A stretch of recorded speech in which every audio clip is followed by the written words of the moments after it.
चौधरी परवेज इलाई को अदालत से रिहा हुए जमानत मिले 3 दिन हो गए हैं। 3 दिनों में उन्होंने मीडिया से कोई बात नहीं की, किसी से कोई मुलाकात नहीं की और एक पुरस्रार सी खामोशी है। तहरीक इंसाफ के सीनियर लीडर जिनमें बैरिस्टर गौहर, उमर अयूब, असद कैसर, लतीफ कोसर, सलमान अकरम राजा, रऊफ हसन, सब ने चौधरी परवेज इलाई से मिलने की ख्वाहिश का इजहार किया है, लेकिन किसी को मिलने का वक्त नहीं दिया गया और कहा गया कि चौधरी परवेज इलाई अभी किसी से मुलाकात नहीं कर रहे। पूरा मीडिया उनसे मुलाकात करना चाहता है, वो मीडिया के किसी नुमाइंदे से बात नहीं कर रहे। हत्ता कि मीडिया मालकान ने भी उनसे बात करने की कोशिश की, उन्हें ख्वाहिशात का इजहार करने का, उनको रिहाई पर मुबारक देने की कोशिश की, लेकिन वो किसी को अवेलेबल नहीं थे। यही कहा जा रहा है कि जी वो 2 हफ्ते तक किसी से मुलाकात नहीं करेंगे, वो खामोश रहेंगे। उन्होंने कोई देखें, जब वो आए हैं उन्होंने उसके बाद कोई बाकायदा बयान भी जारी नहीं किया। एक मुबहम सा बयान है जिसका कोई ट्वीट या कोई रिकॉर्ड मौजूद नहीं है कि वो उनका है या नहीं है, और उसको ट्वीट करके डिलीट भी किया गया है। चौधरी मोनस इलाई की भी मुकम्मल खामोशी है चौधरी परवेज इलाई की रिहाई के बाद। तो ये खामोशियां क्या पैगाम दे रही हैं? क्या परवेज इलाई खामोश रहने की शर्त पर जमानत लेके बाहर आए हैं और इस खामोशी में चौधरी मोनस इलाई की खामोशी भी शामिल है? जिम्मेदार जराए ये भी बता रहे हैं कि चौधरी परवेज इलाई की रिहाई के पीछे जो खामोशी है, ये खामोशी का मुआहदा फैसल वाडा ने कराया है, और फैसल वाडा ने मोनस इलाई के कहने पर चौधरी परवेज इलाई और एस्टेब्लिशमेंट के दरमियान एक डील ब्रेक की है, जिसमें चौधरी परवेज इलाई को पहली मरहले में खामोश रहने का कहा गया है कि आपने 2-3 हफ्ते कोई बात नहीं करनी और मुकम्मल खामोश रहना है। क्योंकि ये डील अभी इब्तदाई मरहल में है और इसका अभी CBMs हो रहे हैं, लिहाजा पहला CBM चौधरी परवेज इलाई की खामोशी है और वो इस खामोशी पर मुकम्मल तौर पर अमल कर रहे हैं। हत्ता कि वो अपनी पार्टी के सीनियर रहनुमाओं को भी मुलाकात नहीं की। उन्होंने अपने इर्द गिर्द जो उनके सियासी रफ़क़ा हैं उनसे भी मुलाकात नहीं की। गुजरात में जिन लोगों ने चौधरी परवेज इलाई का इलेक्शन इस मुश्किल हालत में लड़ा है कि वो चौधरी परवेज इलाई के साथ खड़े रहे हैं, वो भी मिलना चाहते हैं चौधरी परवेज इलाई को, लेकिन उन्होंने भी मुलाकात नहीं की।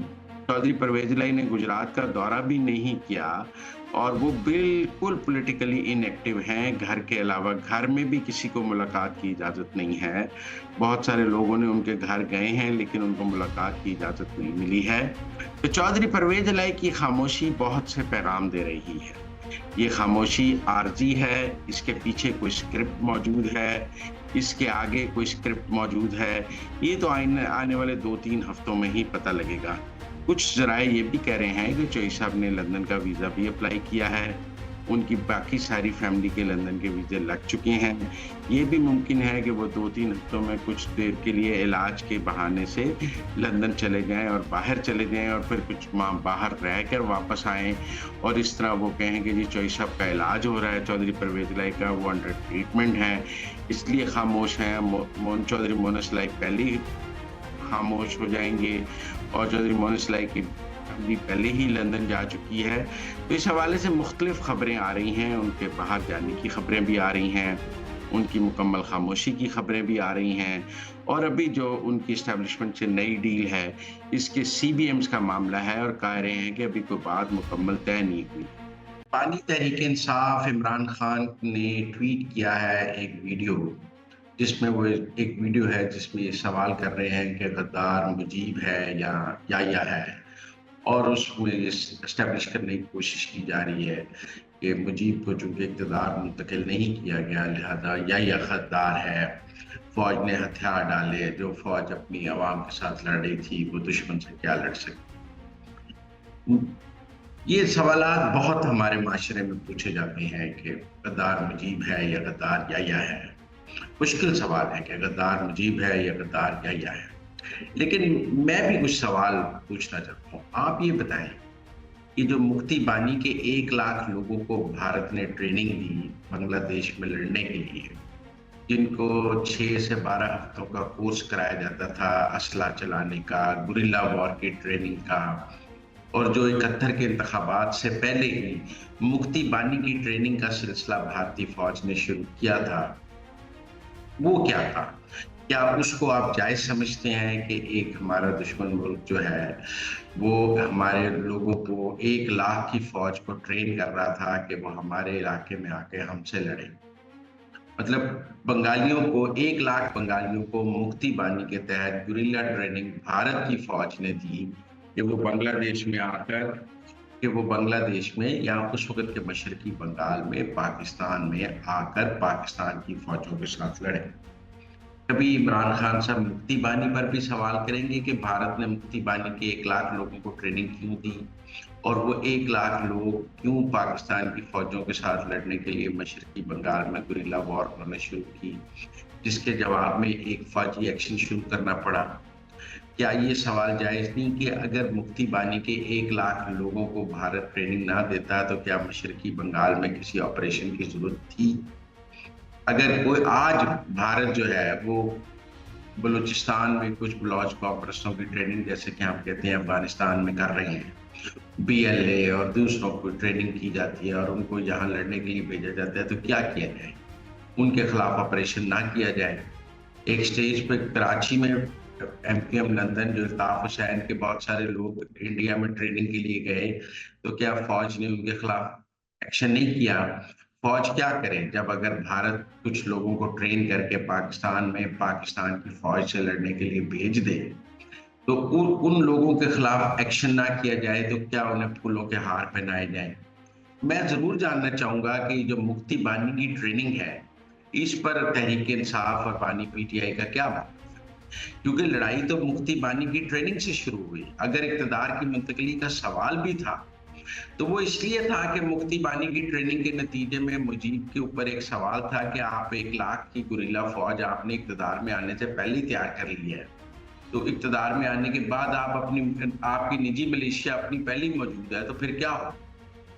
क्या बांग्लादेश बनने के बाद जो मुजीब की असैसिनेशन हुई है, वो उन्हीं अस्करी हरकतों की वजह से नहीं हुई जो लोग उन्होंने ट्रेन किए हुए थे या जो बांग्लादेश में वो गुरिल्ला वॉर लेके आए, उसी का नतीजा नहीं था जो गुरिल्ला वॉर उन्होंने शुरू की हुई थी। तो हम ज़रूर 71 के नताइज की पासदारी की बात करें, लेकिन हमें मुक्ति बानी की ट्रेनिंग की भी बात करनी चाहिए, हमें मुक्ति बानी की गुरिल्ला वॉर की भी बात करनी चाहिए और हमें बात करनी चाहिए कि अगर आपके मुल्क में कोई 1 लाख लोगों को ट्रेन करके भेज दे आपकी फौज से लड़ने के लिए, तो उस वक्त के सिपाही सालार को क्या करना चाहिए? उस 1 लाख बंदे के आगे सरनगू हो जाना चाहिए या रियासत के लिए लड़ना चाहिए?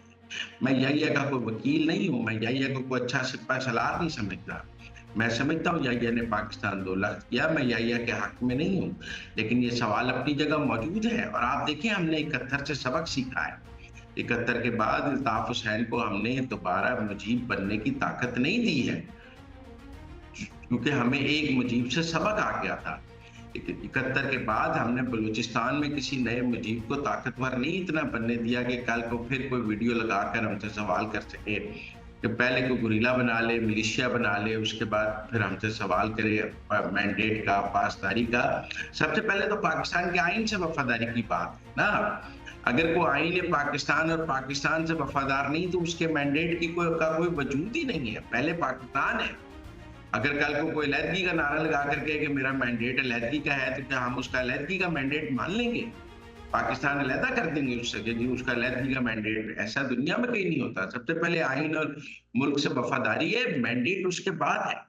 इसीलिए मैं समझता हूँ कि जरूर ये बहस की जाए कि याहिया गद्दार है या मुजीब गद्दार है, लेकिन मुक्ति बानी की ट्रेनिंग का भी सवाल किया जाए कि ये भारत से 1 लाख मुक्ति बानी की ट्रेनिंग की क्या जरूरत थी और उनको क्यों ट्रेन करके बंगाल में भेजा गया, जिसके नतीजे में कोई ऑपरेशन करना पड़ा। जरूर ट्रेनिंग की बात की जाए कि उसके बाद इन्होंने 80 की दिहाई में, 90 की दिहाई में कराची में ट्रेनिंग सेंटर्स क्यों इंडिया ने खोले और बहुत सारे कराची के लोग इंडिया ट्रेनिंग करने नहीं गए। बात की जाए कि बलूचिस्तान में जो ट्रेनिंग सेंटर्स हैं, अफगानिस्तान में बलूचों के, जो ईरान में और उधर शेल्टर्स हैं, वो क्यों ट्रेनिंग दी जाती है पाकिस्तान को अनरेस्ट करने के लिए। इन सब के खिलाफ क्या करे रियासत? आज इनके खिलाफ सवाल ना उठाए। इनके खिलाफ एक्शन ना किया जाए? क्या इनकी गुरिल्ला वॉर, इनकी दहशतगर्दी के आगे सरेंडर कर दिया जाए और इनको अपनी मर्जी से पाकिस्तान के जितने जिस हिस्से में जितना रकबा या इलाका आता है उसको कब्जा करने की इजाजत दे दी जाए? जो ताकत के जोर पे, जो फॉरेन फंडिंग के जोर पे जितने इलाके पे कब्जा कर ले वो उतने इलाके को अपना इलाका डिक्लेयर कर ले और पाकिस्तान की फौज जो है वो तमाशा देखती रहे। तो जरूर इस पर बात होनी चाहिए कि फौज को ऐसी फॉरेन इंटरवेंशन की सूरत में क्या करना चाहिए। 71 की बात करते हुए मुक्ति बानी की बात नहीं करेंगे तो 71 का चैप्टर इनकम्प्लीट है। पहले मुक्ति बानी की ट्रेनिंग की बात की जाए कि क्या वाकई 71 के इंतखाबात से कबल ही मुक्ति बानी की ट्रेनिंग जो है वो ये इशारे नहीं दे रही थी कि मुल्क को तोड़ ही देना है किसी भी नतीजे में उस मुक्ति बानी के साथ। तो इसलिए मेरे ख्याल में रियासत को ऐसा एक्शन लेना चाहिए और मैं जरूर ये समझता हूँ। अब इमरान खान साहब ने भी जो GHQ पे हमला किया है, कोर कमांडर के घर पे हमला किया है, मुल्क के 36 शहरों में अस्करी इदारों पर हमला किया है, ये भी मुक्ति बानी की एक शक्ल है कि आप जब फौजी इदारों पर हमला करना शुरू कर देते हैं, जब आप फौज की तनसीबात पर हमला करना शुरू कर देते हैं, तो मुक्ति बानी भी तो यही कर रहा था जो इमरान खान ने तहरीक इंसाफ के जरिए करने की कोशिश की है। तो क्या इमरान खान साहब मुक्ति बानी का पैटर्न फॉलो करना चाहते हैं और उनके ज़हन में कोई मुक्ति बानी का पैटर्न मौजूद है कि वो अपनी सियासी जमात को मुक्ति बानी की शक्ल में, क्या वो TTP से सुलह इसलिए कर रहे थे कि सीज़ फायर इसलिए कर रहे थे कि वहाँ से ट्रेंड लोग ले लिए जाएँ और अपनी निजी मलेशिया बना ली जाए, जैसे कि ज़मान पार्क में बाहर उन्होंने लोगों को इकट्ठा करके रियासत से टकराने की कोशिश की, जैसे कि 9 मई को रियासत से टकराने की कोशिश की। तो क्या वो तहरीक इंसाफ को इस किस्म की वीडियोस लगाकर एक मुक्ति बानी की शक्ल देना चाहते हैं? तो मुझे नहीं पता, क्योंकि मुक्ति बानी 71 से पाकिस्तान ने सबक सीखा है और वो सबक ये है कि कोई नई मुक्ति बानी और कोई नया मुजीब पाकिस्तान में बनने नहीं दिया जाएगा, पनपने नहीं दिया जाएगा और किसी नई मुक्ति बानी और किसी नए मुजीब को किसी शक्ल में भी ना सियासत करने की इजाज़त होनी चाहिए, ना रियासत से खेलने की इजाज़त।